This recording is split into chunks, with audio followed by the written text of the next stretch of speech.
Hello நண்பர்களே, இன்னைக்கு நம்ம ஏர்லைன்ஸ் டிராமாவோட லாஸ்ட் அண்ட் ஃபைனல் பார்ட் தான் பார்க்க போறோம். ஸ்டார்டிங்லேயே நம்ம ஹீரோவை பார்த்து அந்த வயசானவர் கண்ணை நீட்டி இருப்பாரு. அந்த இடமும் ஃப்ரீஸா இருக்கும். ஸோ கண்ணை முழிச்சு பார்க்குற ஹீரோ ஒரு டனல்ல தான் இருக்கான். பக்கத்துலேயே அவன் கண்ணும் இருக்கு. எடுத்து அறக்க பறக்க ஓடிட்டு இருக்கான். அதே நேரத்தில் ஹீரோவோட அம்மாவை தான் காட்டுறாங்க. ஸ்கூலுக்கு போற ஹீரோக்காக ஃபுட் எல்லாம் செஞ்சு சாப்பிட வைக்கிறாங்க. ஏன்னா இன்னைக்கு அவங்களுக்கு பர்த்டே. அது மட்டும் இல்லாம அவங்க இறந்து போற நாளும் இன்னைக்கு தான். ஸோ அந்த டேக்கு தான் ஹீரோ டைம் டிராவல் பண்ணி வந்திருக்கான். குட்டி ஹீரோவும் சாப்பிட்டு முடிச்சு வீட்டை விட்டு வெளியே வந்தா கிம் அவனுக்காக தான் வெயிட் பண்ணிட்டு இருக்கா. சரி, உங்க அம்மா பர்த்டேக்கு என்ன பிரசன்ட் வாங்கியிருக்கேன்னு கேட்டா, இதுக்கு முன்னாடி நான் பிரசன்டே கொடுத்தது இல்லை அப்படிங்கிற மாதிரி சொல்லிடுறான். சரி, ஒன்றும் பிரச்சனை இல்லை, ஸ்கூல் முடிச்சோன்னு நீ வெயிட் பண்ணு, நான் கேக் வாங்கி கொடுக்குறேன், நீ உங்க அம்மாவை சர்ப்ரைஸ் பண்ணு, இன்னைக்கு சூப்பர் மூன் டே வேற அப்படிங்கிற மாதிரி பேசிட்டே ரெண்டு பேர் போயிட்டு இருக்கிறத ஹீரோவோட அம்மா பார்த்துக்கிட்டே தான் இருக்காங்க. இந்த சமயத்துல தான் நம்ம ஹீரோ ஒரு டெலிபோன் பூத்துல இருந்து கால் பண்றான். பட் இவங்க வெளியே இருந்தனால போன் அட்டன் பண்ண முடியல. அதுக்கப்புறம் அவங்க டைரக்டரை மீட் பண்ணி, நான் சொன்ன எல்லா விஷயத்தையும் மறந்துருங்க, இதோட ரிசர்ச் நம்ம வந்து ஸ்டாப் பண்ணிக்கலாம் அப்படிங்கிற மாதிரி சொல்றாங்க. இது டைரக்டருக்கே ஷாக் ஆகுது. ஏன்னா டைம் டிராவல் மூலியமா வரவங்க சந்தோஷமா இருப்பாங்க அப்படின்னு தான் நான் ஃபர்ஸ்ட் எதிர்பார்த்தேன் கண்டுபிடிக்கும் போது. பட் உண்மை அது கிடையாது அப்படிங்கிற மாதிரி சொல்லிட்டு இருக்காங்க. பட் நம்ம டைரக்டர் என்ன ஆனாலும் சரி, கடைசி வரைக்கும் நான் கூட இருப்பேன், முடிஞ்ச அளவுக்கு எல்லாத்தையும் மாத்த ட்ரை பண்ணலாம் அப்படின்னு சொல்லிட்டே இருக்கும்போது நம்ம ஹீரோ வீட்டுக்கு வந்தாராம். பட் அங்க யாருமே இல்ல. பயபுல ஸ்ட்ரைட்டா போலீஸ் ஸ்டேஷனுக்கு வந்து பாஸ்டர் இருக்க கேப்டனை தான் மீட் பண்றான். இவனை பாக்குறவருக்கு செம ஷாக் ஆகுது. அப்ப ஹீரோ இருந்துட்டு, நான் உங்க டீச்சரை மீட் பண்ணும், யார் அவன், எங்க இருப்பா அப்படின்னு கேட்டா கேப்டனுக்கு அந்த டீடைல் தெரியல. பட் இவன் டைம் டிராவல் பண்ணி வந்திருக்காங்கிறது மட்டும் அவருக்கு புரியுது. உங்க அம்மாவை நான் கொல்லடா, தயவு செஞ்சு நான் உங்களுக்கு சான்ஸ் தரேன், உங்க அம்மாவை கூப்பிட்டு எங்கேயாவது ஓடிடு அப்படிங்கிற மாதிரி சொல்றாரு. பட் நம்ம ஹீரோ வந்துட்டு, இந்த விஷயம் அம்மாக்கு தெரியக்கூடாது, எனக்காக என்டையர் சிஸ்டமும் மாறுறது நான் விரும்பல, ஏன்னா அம்மா மட்டும் சாகல, கூட நிறைய பேர் செத்துருக்காங்க. அப்ப நம்ம கேப்டனுக்கு சந்தேகம் வந்துருது. அப்ப இறந்ததுல நானும் இருக்கேன் அப்படிங்கிற மாதிரி கேட்கிறாரு. நீங்க இல்ல அப்படின்னு ஹீரோ போய் சொல்லிடுறான். இப்பதான் கேப்டனுக்கு உசிரே வருது. அப்ப ஹீரோ கேப்டன் பர்மிஷன் கிட்ட அவர் கட்டிப்பிடிக்கிறான். சோ கேப்டனுக்கே செம ஆச்சரியம். டே, அந்த அளவுக்கு நம்ம க்ளோஸா இருந்தோம் அப்படின்னு கேட்டா, அம்மா இறந்ததுக்கு அப்புறம் என்னை வளர்த்தனதே நீங்க தான், so N side full and full சப்போர்ட்டா இருந்தது நீங்க தான் அப்படின்னு சொல்றான். சரிடா, இப்ப என்ன பண்ண போறேன்னு கேட்டா, இப்ப நான் எங்க அம்மா சைடு நிக்க போறேன், அவங்களை மட்டும் இல்லாம இறந்து போன நிறைய பேர்த்த நான் திருப்பி கொண்டு வரணும் அப்படின்னு சொல்லிட்டு அங்க இருந்து கிளம்பிடுறான். அதுக்கப்புறம் ஹீரோ அவங்க அம்மாவை தான் ஃபாலோ பண்ண ஆரம்பிக்கிறான். அவங்க மார்க்கெட் போறதுல இருந்து எல்லா விஷயத்தையும் ஃபாலோ பண்ணிட்டு இருக்கான். அதே நேரத்துல கிம் தான் குட்டி ஹீரோ கிட்ட கேக் வாங்கி கொடுத்துடுறான் அவங்க அம்மா பர்த்டேங்கிறனால. இவன் எப்ப பார்த்தாலும் மூஞ்சி உராங்குட்டா மாதிரி வச்சிருக்கான். கொஞ்சமாவது சிரிடான்னு சொன்னா கேவலமா ஒரு சிரிப்பு சிரிக்கிறான். வேண்டாம் ராஜா, கேட்டது என் தப்பு தான், நீ தயவு செஞ்சு வீட்டுக்கு போ, இனிமேல் வாழ்க்கையிலேயே சிரிச்சிடாத அப்படின்னு சொல்லிட்டு கிம் அங்கிருந்து கிளம்பிடுறா. சோ ஹீரோவோட அம்மாவும் வீட்டுக்கு வரும்போது கூட ஹீரோ அவங்களுக்கு தெரியாம ஃபாலோ பண்ணிட்டு தான் இருக்கான். சோ வீட்டுக்கு வந்தவங்களும் அவன் கேக் வாங்கி வச்சிருக்கிறத நினைச்சு ரொம்பவே சந்தோஷப்படுறாங்க. அன்னைக்கு தான் இந்த ரெட் மூன் டேவும். சோ சாப்பிட்டுட்டு இருந்தவங்களுக்கு சரக்கு பத்தல, வெளியே வாங்க போலான்னு இவனை கூப்பிட்டா இவன் வரமாட்டேன்னு சொல்லிடுறான். அதனால அவங்க தனியா கிளம்பி வராங்க. வெளியே வந்த அவங்க அம்மாவை இன்ச் பை இன்ச் ஹீரோ அவங்களுக்கு தெரியாமையே ஃபாலோ பண்ணிக்கிட்டே வந்துட்டு இருக்கான். கடையிலிருந்து வெளியே வந்த அவங்க அம்மா டிரானை பார்த்த உடனே ஷாக் ஆகி அங்கிருந்து ஓட ஆரம்பிக்கிறாங்க. நம்ம ஹீரோவும் பின்னாடியே தான் வந்துட்டு இருக்கான். இவங்களும் அங்க இருக்கிற எல்லா முட்டுச்சந்து மூத்திர சந்துக்குள்ள பூந்து ஓடுறாங்க. அந்த டிரான் விடுற மாதிரி இல்ல பாவம். இதை ஹீரோவும் ஃபாலோ பண்ணிட்டே தான் வந்துட்டு இருக்கான். கரெக்டா இவங்க அந்த ஸ்டெப்ஸை கிராஸ் பண்ணி போகும்போது நம்ம டைரக்டர் ஹீரோவை பிளாக் பண்ணிடுறான். நான் சொல்றத தயவு செஞ்சு கேளு, உங்க அம்மா தான் உன்னை ஸ்டாப் பண்ண சொன்னாங்க, உன்னால அவங்களை காப்பாற்ற முடியாது, அது மட்டும் இல்லாம இறந்து போன யாரையுமே உன்னால் திருப்பி கொண்டு வர முடியாது அப்படின்னு சொன்ன உடனே ஹீரோக்கு டவுட் ஆயிடுது. ஏன்னா 10 வருஷம் கழிச்சு எல்லாரும் இறந்து போற விஷயம் உனக்கு எப்படி தெரியும் அப்படின்னு டைரக்டரோட சட்டையை பிடிச்சிடறான். இப்பதான் டைரக்டர் ஒளிச்சு வச்சு இந்த கன் எடுத்து வச்சு, நான் உன்னை ஸ்டாப் பண்ணாம யார் ராஜா ஸ்டாப் பண்ணுவா அப்படின்னு வில்லத்தனமா டைலாக் விடுறான். அதே டைம்ல ஹீரோவோட அம்மா அடிச்சு புடிச்சு வீட்டுக்கு வந்துடுறாங்க. அங்க குட்டி ஹீரோ இல்ல. ஏன்னா இவங்களை தேடிட்டு அவன் வெளியே போயிருப்பான். அவங்களை தேடிட்டே இருக்கும்போது அந்த கருப்பு ட்ரெஸ் போட்ட வயசானவர் வந்துடுறாரு. ஹீரோட அம்மாக்கு உசுரே இல்ல. அப்ப அவங்க இருந்துட்டு, நான் அந்த புக்கை ஃபர்ஸ்ட் நம்பல, இவ்வளோ வயசாகிற வரைக்குமாடா நீ என்னை தேடிட்டு இருந்த அப்படிங்கிற மாதிரி அவங்க பையன்கிட்ட பேசுறாங்க. இந்த வயசானவரும் அவங்க பையன் தான். அதே டைம்ல இங்க டைரக்டர், நான் பண்ணதுலயே ஒரே தப்பு, அந்த கேப்டனை நம்பினது தான், அவன் ஒய்ஃப்க்கு ஏதாவது நடந்தாலும் பரவாயில்லன்னு உன்னை காப்பாத்தினா பத்தியா அப்படின்னு சொல்லிட்டு இருக்கும் போதே பாஸ்ட்ல இருக்கிற கேப்டன் டைரக்டர் மேல கண்ண வைக்கிறாரு. தம்பி, என் ஒய்ஃப்க்கு என்ன நடக்கும் சொல்லுங்கன்னா இவன் சமாளிக்க ட்ரை பண்ணிட்டு இருக்கான். சோ இந்த சான்ஸ் யூஸ் பண்ணி ஹீரோ அவங்க அம்மாவை பாக்குறதுக்காக வந்துட்டு இருக்காரு. அப்போ ஹீரோக்கு அவங்க அம்மாவோட ஸ்கார்ஃபும் கிடைக்குது. அதே நேரத்துல ஹீரோவோட அம்மா அந்த பிளாக் ட்ரெஸ் போட்டவர்கிட்ட, இவ்வளவு வருஷம் கழிச்சு இதுக்காக என்னை தேடி வருவேன் எதிர்பார்க்கல அப்படின்னு சொல்றாங்க.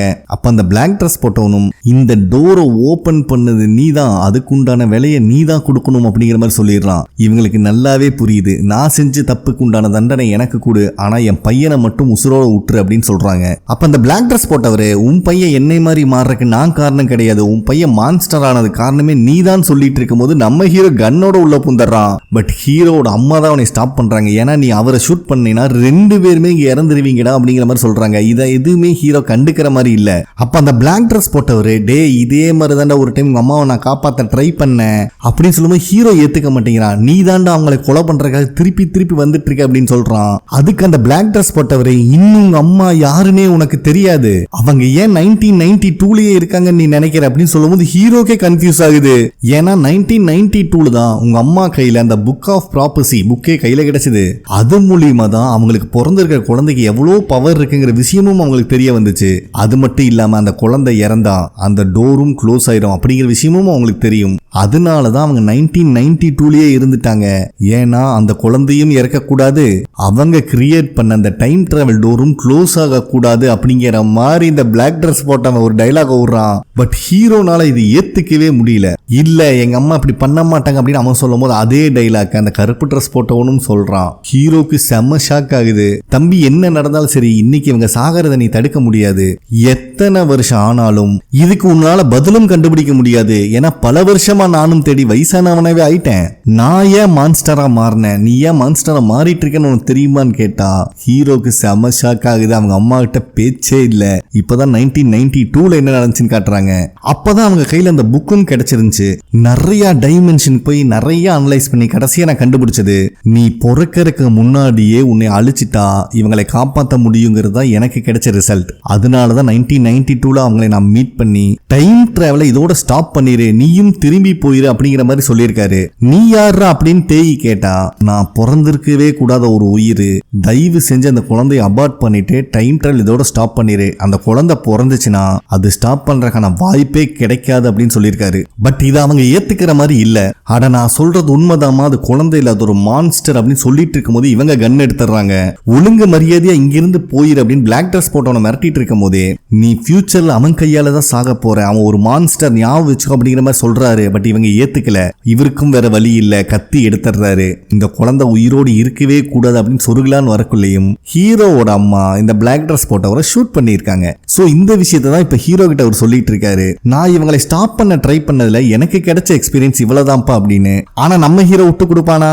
அப்ப நீ தான் இவங்க பையங்கிற விஷயம் உங்களுக்கு தெரிஞ்சிருக்காது, அதனாலதான் உன்னை ஷூட் பண்ணிருக்காங்க அப்படின்னு சொல்றான். இப்ப அந்த பிளாக் ட்ரெஸ் போட்டவரும் அப்படியா இந்த விஷயம் தெரியலையான்னு கேட்கும்போது நம்மளுக்கு ஒரு பிளாஷ்பேக்கை காட்டுறாங்க. ஹீரோவோட அம்மா அவரை ஷூட் பண்ணிட்டு கிளம்பும் போது இவர் அம்மான்னு சொல்லி தான் கூப்பிட்டு அழுதுருப்பாரு. சோ அவங்களுக்கும் அப்பவே தெரிஞ்சிருக்கு ஃபியூச்சர்ல இருக்கிற பையன் தான் டைம் டிராவல் பண்ணி வந்திருக்கான் அப்படின்னு. இதை கேட்கிற ஹீரோக்கு செம ஷாக் ஆயிருது. நம்மளுக்கே தலை சுத்தம் போது அவன் என்ன பண்ணுவான் பாவம். சோ இவங்களுக்கு நல்லாவே தெரியும் நம்ம ஃபியூச்சர்ல மான்ஸ்டர் ஆகணும், அப்படி தெரிஞ்சும் நம்மளை வளர்த்திருக்காங்க அப்படிங்கிற மாதிரி சொல்லிட்டு இருக்காரு. அது மட்டும் இல்லாம இத்தனை வருஷமா நான் அனுபவிச்ச வழியை நீ அனுபவிக்க வேண்டாம், தயவு செஞ்சு இவங்களை கொன்றலாம் அப்படின்னு இவர் சொல்லிட்டு இருக்கும் போதே ஹீரோவோட அம்மாவும் தயவு செஞ்சு என்னை கொன்று, இது எல்லாத்துக்குமே நான் தான் காரணம் அப்படின்னு சொல்றாங்க. பட் நம்ம ஹீரோ வந்துட்டு நீங்க எல்லாம் சொல்றது உண்மையா கூட இருக்கட்டும், நான் அவங்களை காப்பாத்தியே தீருவேன் அப்படின்னு பிளாக் ட்ரெஸ் போட்டவங்க முன்னாடி கண்ணை நீட்டிடுறாரு. மகனே நீயும் நானும் இறந்துட்டோம்னா எல்லாமே மாறிடும் அப்படின்னு சொல்லிட்டு இருக்கும் போதே அவங்க அம்மா கண்ணை பிடிங்கிறாங்க. அப்ப அந்த பிளாக் ட்ரெஸ் போட்டவர் இந்த டைமும் நீ என்னை ஷூட் பண்ண, ஆனா நெத்தியில ஷூட் பண்ண அப்படிங்கிற மாதிரி சொல்றாரு. சோ அவங்க அம்மாவும் இத்தனை நாளா நான் குற்ற உணர்ச்சியோட தான் வாழ்ந்துட்டு இருக்கேன், இது எல்லாத்துக்குமே நான் தான் காரணம், சோ அந்த டோரை நான் க்ளோஸ் பண்ணியிருந்தேன்னா நீங்க ரெண்டு பேருமே இல்லாம போயிருப்பீங்க அப்படின்னு சொல்றாங்க. இது அந்த பிளாக் ட்ரெஸ் போட்டவரை ஏத்துக்கிற மாதிரியே இல்ல. உண்மையை பொறுத்த வரைக்கும் நீ கிரியேட் பண்ண அந்த டைம் டிராவல் தான் முக்கியம், அதனாலதான் எங்களை இப்படி மான்ஸ்டரா மாத்தி வச்சிருக்க அப்படிங்கிற மாதிரி அவர் சொல்றாரு. ஒரு அம்மாக்கு எப்பவுமே அவங்க பசங்களோட வாழ்க்கை தான் முக்கியம், நீங்க ரெண்டு பேருமே என் பசங்க தான், நான் ஒருத்தி மட்டும் இங்க இல்லைன்னா எல்லாமே சரியாயிரும் அப்படிங்கிற மாதிரி சொல்லிட்டு ஹீரோ கிட்ட நீ என்னை மன்னிக்கிறது கஷ்டம் தான், இருந்தாலும் இங்கே எல்லாத்தையும் ஸ்டாப் பண்ணிடு அப்படின்னு சொல்லிட்டு அவங்களே ஷூட் பண்ணிக்கிறாங்க. நம்ம ஹீரோக்கு உசுரே இல்ல, கத்தி கதறி அழுதுட்டு இருக்கான். பிளாக் ட்ரெஸ் போட்டவருக்கு செம ஆச்சரியம். அப்ப அவங்க அம்மா இருந்துட்டு நம்ம ஹீரோ கிட்ட நீ எனக்கு பையனா பிறந்தது தவிர எந்த தப்பும் பண்ணல அப்படின்னு சொல்லிட்டு இறந்து போயிடுறாங்க. பிளாக் ட்ரெஸ் போட்டவர் செம காண்டாகிறான். நீ எங்க ரெண்டு பேர்த்தையும் தானே கொண்டிருக்கணும், எனக்கு பதிலா நீயா இறந்து போன அப்படிங்கிற மாதிரி அவன் கத்துன்னு கத்திட்டு இருக்கான். கட்டுப்பான ஹீரோ அங்க இருந்து கன்னை எடுத்து பிளாக் ட்ரெஸ் போட்டவனை நெத்தி பொட்டுல ஷூட் பண்றான். அந்த ஆள் இறந்ததுக்கு அப்புறம் கொஞ்சம் கொஞ்சமா அவரோட பாடி மறையுது. இங்க இவர் பாடி மறைஞ்சிட்டு இருக்கும் போதே மொத்த ஆலைஸும் மறைஞ்சிட்டு இருக்கிற மாதிரி காட்டுறாங்க. ஒரு கட்டத்துல ஆலைஸ் மொத்தமா மறைஞ்சிருது. அதனால இப்ப ஹீரோ வாழ்க்கையில நடந்தது எல்லாமே நம்மளுக்கு ரிவர்ஸ்ல காட்டுறாங்க ஒன் பை ஒன்னா. சோ மறுபடியும் ஹீரோவோட அம்மா வீட்டுக்கு வராங்க. அவங்க பர்த்டே, குட்டி ஹீரோ கேக் வாங்கி வச்சிருக்கான். இவங்களும் கேக்கை வெட்டி ரெண்டு பேரும் சந்தோஷமா செலிப்ரேட் பண்றத நம்ம ஹீரோ வெளியே இருந்து பார்த்துட்டு தான் இருக்கான். மறுபடியும் பாட்டில் காலியாகுது. இவங்க அதை வாங்கறதுக்காக வெளியே கிளம்புறாங்க. ஆனா இந்த டைம் குட்டி ஹீரோ நானும் வரேன்னு சொல்லிட்டு அவங்க அம்மா கூட கிளம்பி வெளியே வரான். ஒரு கட்டத்துல அவங்க பர்ஸ் எடுத்துட்டு வர மறந்துட்டாங்க. அதனால குட்டி குட்டி ஹீரோ அதை எடுக்கிறக்காக வீட்டுக்குள்ள போயிடுறான். அந்த வீட்டுக்கு வெளியவே தான் நம்ம ஹீரோவும் நின்றுட்டு இருக்கான் அவங்க அம்மாவோட ஸ்கார்ஃபோட. அப்போ பேக்ரவுண்ட் வாய்ஸ்ல சாரிமா கொஞ்சம் டைம் ஆயிருச்சு, இருந்தாலும் நான் பண்ண ப்ராமிஸை காப்பாத்திட்டேன், இதுக்கு மேல என்னோட லைஃப்ல எல்லா இடத்துலயும் நீங்க இருப்பீங்க, நான் காலேஜ் போறதுல இருந்து போலீஸ் ஆகிற வரைக்கும் எல்லாத்தையும் நீங்க கண் முன்னாடி பார்க்க போறீங்க அப்படின்னு பேசிட்டே அந்த ஸ்கார்ஃபையும் விட்டுறான். அப்படியே நம்ம ஹீரோவும் கொஞ்சம் கொஞ்சமா மறைஞ்சு போயிடுறான் அந்த இடத்த விட்டு. சோ அந்த ஸ்கார்ஃபை பார்த்த உடனே அவங்க அம்மாக்கு புரிஞ்சிருது ஃபியூச்சர் மாறிடுச்சு அப்படின்னு. இப்போ பிரசன்ட்ல 2020ல காட்டுறாங்க. நம்ம ப்ரொஃபசர் இப்பதான் பெட்ல இருந்து கண்ணையே முழிக்கிறாங்க. வெளியே வந்து பார்த்தா சிஸ்டர் கறி அவங்களுக்காக ஃபுட் ப்ரிப்பேர் பண்ணிட்டு இருக்கா. ஏமா நான் எப்படிமா இங்க வந்த அப்படின்னு கேட்டா, லூசாடி நீயே நேத்து தானே ஜெர்மனியில போய் செமினார் எடுத்துட்டு வந்த அப்படிங்கிற அவ சொல்றா. இது எதுவுமே ப்ரொஃபசருக்கு புரியல. பட் அங்க இருக்க லக்கேஜ் பார்த்தோன்னே தெரிஞ்சிருது இவங்க ஏதோ டிராவல் பண்ணிட்டு வந்திருக்காங்க மட்டும். அப்பதான் ப்ரொஃபசருக்கு ஹீரோவோட ஞாபகம் வருது. ஐயோ அவனுக்கு என்னாச்சுன்னு தெரியல, மொபைல் எடுத்து டயல் லிஸ்ட பார்த்தா அதுல ஹீரோவோட பேரையே காணோம். செம்ம காண்டாகுது ப்ரொஃபசருக்கு. ஏண்டி என் போன் எடுத்து நோண்டியான் தங்கச்சி கூட சண்டை போட்டு இருக்காங்க, இதுல இருக்கிற ஹீரோவோட கான்டாக்ட காணுமே, நிறைய டைம் நம்ம வீட்டுக்கு வந்திருக்கானு சொன்னா அவன் தங்கச்சிக்கு ஹீரோ யாருன்னே தெரியல. இவங்களும் அடிச்சு புடிச்சு ஹீரோட வீட்டுக்கு வந்து பார்த்தா கேட்டு மூடி இருக்கு. அப்ப அங்க வர லேடி என்னோட வீட்டு முன்னாடி நீ என்னமா பண்றன்னு கேக்குறாங்க. இது ப்ரொஃபசருக்கு இன்னும் ஷாக் ஆகுது. ஹீரோவோட பேரை சொல்லி அவன் இங்க தானே வாழ்ந்துட்டு இருந்தா அப்படின்னு கேட்டா, எனக்கு தெரியாது 7 வருஷமா நான் தான் இந்த வீட்டுல இருக்கேன் அப்படின்னு சொல்றாங்க. இவங்களுக்கு என்ன நடக்குதுன்னே புரியல. அறக்க பறக்க ஸ்டேஷனுக்கு வராங்க. பார்த்தா ஹீரோவோட டேபிள்ல வேற ஏதோ போலீஸ்காரர் உட்காந்துருக்காரு. ஹீரோவோட பேரை சொல்லி விசாரிச்சா அங்க யாருக்குமே ஹீரோ தெரியல. அப்ப கரெக்டா ஜூனியர் காப் அங்க வந்துடுறான். ப்ரொஃபசர் எப்படி இருக்கீங்க அப்படின்னு அவன் கேஷுவலா தான் பேசுறான். பட் ஹீரோவோட பேரை சொல்லி அவன் எங்க அப்படிங்கிற மாதிரி ப்ரொஃபசர் கேக்குறாங்க. ஆச்சரியம் என்னன்னா ஜூனியர் காப்புக்கும் ஹீரோ யாருன்னே தெரியல. நம்ம ப்ரொஃபசருக்கு தலையே சுத்த ஆரம்பிக்குது. சரி ஹீரோவை தெரியலன்னா என்ன எப்படி உனக்கு தெரியும் அப்படிங்கிற மாதிரி கேக்குறாங்க. நம்ம ஜூனியர் காப் வந்துட்டு பக்கத்துல இருக்க ரெஸ்டாரண்ட் ஓனரோட பொண்ணு தானே நீ அப்படிங்கிற மாதிரி சொல்றான். நம்ம கேப்டனும் உங்க ரெஸ்டாரண்ட்ல தான் இருக்காரு அப்படின்னு சொன்ன உடனே ப்ரொஃபசர் அங்கதான் வராங்க. இப்ப ரெஸ்டாரண்ட்ல வந்து பார்த்தா கேப்டன் மத்த போலீஸ்காரங்களா இருக்காங்க. ஒரே ஒரு போலீஸ்காரன் மட்டும் இன்னைக்கு லீவுங்கிறனால ப்ரொஃபசரோட தங்கச்சியை கரெக்ட் பண்றாங்க, அங்கேயே வேலை செஞ்சுட்டு இருக்கான். இதை பாக்குற கேப்டனுக்கு செம காண்டாகுது. அப்ப கரெக்டா ப்ரொஃபசர் வந்துடுறாங்க. கேப்டன் கிட்ட ஹீரோவோட பேரை சொல்லி அவன் எங்கன்னு கேட்டா இவன் யாருன்னு யாருக்குமே தெரியல. ஆனா மத்தவங்களுக்கு தான் தெரியல, நீங்க எப்படி ஹீரோவை மறந்தீங்க அப்படின்னு இவ கத்திட்டு இருக்கான். அதுக்கப்புறம் ப்ரொஃபசர் அவங்களுடைய டிபார்ட்மெண்ட்டுக்கு வந்தா ஆல்ரெடி இறந்து போயிருந்தா அவங்களோட க்ளோஸ் ஃப்ரெண்ட் ஒரு சயின்டிஸ்ட் லேடி தான் உட்காந்துருக்காங்க. ஏமா ஜெர்மனி வரைக்கும் போயிட்டு வந்திருக்கேன், எனக்கு எது கிஃப்ட் வாங்கிட்டர்லையே அப்படிங்கிற மாதிரி அவங்க கேட்கும் போதுதான் இறந்து போன எல்லாரும் திரும்பி வந்திருக்காங்க அப்படிங்கிற விஷயம் ப்ரொஃபசருக்கு தெரிய வருது. ஏன்னா ஹீரோட அம்மா ஆல்ரெடி சொல்லியிருப்பாங்க, ஒன்ஸ் இது ஸ்டாப் ஆயிடுச்சுன்னா மொத்தமா ரீசெட் ஆகி தான் டைம் டிராவல் ரன் ஆகும் அப்படின்னு. சோ எல்லாரும் திரும்பி வந்துட்டாங்க. பட் ஹீரோவை மட்டும் காணமே அப்படின்னு நினைச்சு ரொம்ப ஃபீல் பண்ணி அழுகுறாங்க. அவங்களுக்கு ஹீரோ கூட இந்த மெமரிஸ் தான் பாவம் திரும்பி திரும்பி வந்துட்டு இருக்கு. ரொம்பவே ஹீரோ மிஸ் பண்றாங்க நம்ம ப்ரொஃபசர். அப்ப அவங்களுக்கு ஹீரோ கிஃப்டா கொடுத்த செயினும் கிடைக்குது. சோ கண்டிப்பா நானும் மத்தவங்கள மாதிரி ஒரு நார்மல் லைஃப் வாழுவேன், ஆனா உன்னை ரொம்பவே மிஸ் பண்ணுவேன் அப்படின்னு சொல்லிட்டு அவங்க ஆஸ் யூசுவல் ரெகுலர் லைஃபுக்கு போயிடுறாங்க. சோ இந்த மாதிரி அவங்க கிளாஸ் எடுத்து முடிக்கும் போது ஒரு அசிஸ்டன்ட் வந்து உங்களை மீட் பண்றதுக்காக ஒருத்தர் வந்திருக்காங்க, கொஞ்சம் டீடைல்ஸ் தெரிஞ்சுக்கணுமா அப்படின்னு சொல்லிட்டு ஒரு விசிட்டிங் கார்டு கொடுக்குறாங்க. அதுல கிம்மோட பேர் இருக்கு. இவங்களுக்கு செம்ம ஷாக் ஆகுது. சோ கிம் இவங்க கிட்ட டைம் டிராவல் பத்தின சில சந்தேகம் தான் கேட்கிறான். அதுக்கு ப்ரொஃபசர் வந்துட்டு டைம் டிராவல் பாசிபிள் தான் நான் நினைக்கிறேன், பட் அது நடக்காத வரைக்கும் நல்லது. ஏன்னா நம்மளுக்குள்ள இருக்கிற பெஸ்ட் மெமரிஸை நம்ம திருப்பி போய் பார்க்கணும்னு நினைச்சா அது மொத்தமா அழிஞ்சிரும் அப்படிங்கிற மாதிரி இவங்க சொல்றாங்க. இதை கேட்கிற கிம்முக்கு ஷாக் ஆகுது. ஏன்னா கொஞ்ச நாளைக்கு முன்னாடி ஒரு ஆர்கிடெக்டை நான் வந்து இன்டர்வியூ எடுத்தேன், அவரும் உங்களே மாதிரியே தான் பதில் சொன்னாரு. அவருடைய பாஸ்ட பாதுகாக்கிறதுக்காக தான் ஆர்கிடெக்டா இருக்கேனே சொல்லியிருக்காரு அப்படின்னு சொல்லும் போதே ப்ரொஃபசருக்கு தூக்கி வாரி போடுது. ஏன்னா இந்த விஷயத்த ப்ரொஃபசர் தான் ஆல்ரெடி ஹீரோ கிட்ட சொல்லியிருப்பாங்க. இப்ப அதே டைலாக் ஒருத்தன் சொல்லியிருக்கான்னு அவன் யாரா இருப்பான்? அதே நேரத்தில் ஆர்கிடெக்ட் ஆபீஸ்ல தான் காட்டுறாங்க. நம்ம ஹீரோ தான் அங்க ஒர்க் பண்ணிட்டு இருக்கான் ஆர்கிடெக்டா. வரவங்களோட டேஸ்டுக்கு ஏத்த மாதிரி டிசைன்ஸ் கிரியேட் பண்ணி கொடுத்துட்டு இருக்கான். அப்போ ஹீரோவோட பாஸ்ட்ல இருந்தவனோட வீடை அவன் வரைஞ்சு வச்சிருக்கான். இது எப்படி உங்களுக்கு தெரியும் அப்படிங்கிற மாதிரி அங்க இருக்க லேடி கேட்டா, இது அடிக்கடி என் மைண்ட்ல வர விஷயம், ஒரு தேஜா ஒரு மாதிரி வந்துட்டு போகுது, பட் என்னன்னு எனக்கு புரியல அப்படின்னு சொல்றான். பட் அந்த வீட்டுக்கு முன்னாடி நம்ம ப்ரொஃபசர் நிக்கிறதையும் வரைஞ்சிருக்கான், பட் ஃபேஸ் மட்டும் கிளியரா இல்ல. ப்ரொஃபசரும் ஹீரோவை தேடிட்டு ஆர்கிடெக்ட் ஆபீஸ்க்கு வந்துடுறாங்க. பட் அவன் அங்க இல்ல, கன்ஸ்ட்ரக்ஷன் சைட்ல இருக்கான் அப்படின்னு சொல்லிட்டு அங்க இருக்கிற ஒரு ஆள் சொல்லிடுறாரு. இவங்களும் ஹீரோவை பார்க்கலாம்னு அடிச்சு பிடிச்ச அந்த கன்ஸ்ட்ரக்ஷன் சைட்டுக்கு தான் வராங்க. ஆப்போசிட்லேயே ஹீரோவும் போயிட்டு இருக்கான். பட் இந்த டைம் ஹீரோக்கு ப்ரொஃபசரா அடையாளம் தெரியல. அப்ப ப்ரொஃபசர் வந்துட்டு ஹீரோவோட பேரை சொல்லாம டிடெக்டிவ் அப்படிங்கிற மாதிரி கூப்பிடுறாங்க. இவனும் திரும்பி பார்த்தா நான் தான் யூன் டேயி அப்படிங்கிற மாதிரி சொன்னா அவனுக்கு இவங்க யாருன்னே தெரியல. ப்ரொஃபசருக்கு செம்ம ஷாக்கு. அதனால ப்ரொஃபசர் வந்துட்டு சாரி நான் வேற யாரோ நினைச்சிட்டேன் அப்படிங்கிற மாதிரி சொல்லி சமாளிச்சிடறாங்க. ஹீரோவும் கிளம்பி போயிட்டு இருக்கான். பட் ஹீரோ இப்போ ஒரு நார்மல் ஆர்டினரி லைஃப் வாழ்றது ப்ரொஃபசருக்கு ரொம்பவே பிடிச்சிருக்கு. இவன் மெமரியில இப்ப எந்த எந்த விஷயம் ஞாபகத்துக்கு இல்ல, இனிமேலாவது இவன் ஒரு நார்மல் லைஃப் வாழட்டும் அப்படிங்கிற மாதிரி சொல்லிட்டு அவங்க அங்கிருந்து கிளம்புறாங்க.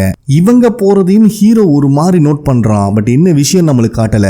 ஆபீஸ்க்கு வந்த ஹீரோ இதை பத்தியே தான் யோசிச்சுட்டு இருக்கான். ஆல்ரெடி இவனுக்கு அடிக்கடி வர ட்ரீம்ல இருக்க வீடையும் அந்த லேடியோட ஃபேஸையும் ஞாபகப்படுத்த ட்ரை பண்ணிப்பான். பட் வந்திருக்காது. இந்த டைம் மீட் பண்ண ப்ரொஃபஸரோட ஃபேஸை உறைஞ்சு பார்த்தா அது பர்ஃபெக்டா மேட்ச் ஆகுது. நம்ம ஹீரோக்கு செம கன்ஃபியூஷன்.